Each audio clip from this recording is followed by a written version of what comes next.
He looks at my name tag and asks, "What's your real name?"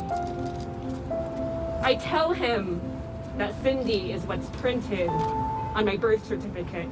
Ever since I was little, I was made invisible in physical and emotional ways. On Franklin Avenue, he bumps into me and says, "Watch where you're going." They see us as very quiet, not very outspoken, almost as if we fade into the background. In an IKEA parking lot, I yield.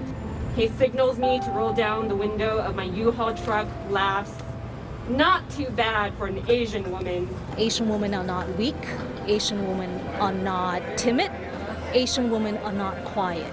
I hear my therapist call me beautiful and call himself colorblind. They don't want something different from what they're used to, and that kind of forces Asian women to kind of shift towards American, beauty standards, social standards. My friend has brain cancer and enrolls in a clinical trial.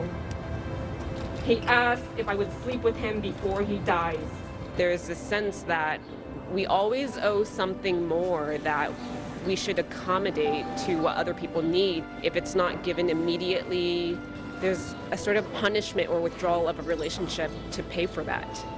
I think the first generation, like my mother's generation and my grandparents, they did keep to themselves, so you never heard from them. They were hiding not because they were afraid or anything, they were just independent.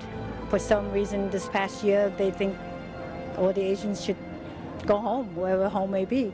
But they don't know that home is here. No justice! No justice! I wish Americans or just people would see Asian women as other people.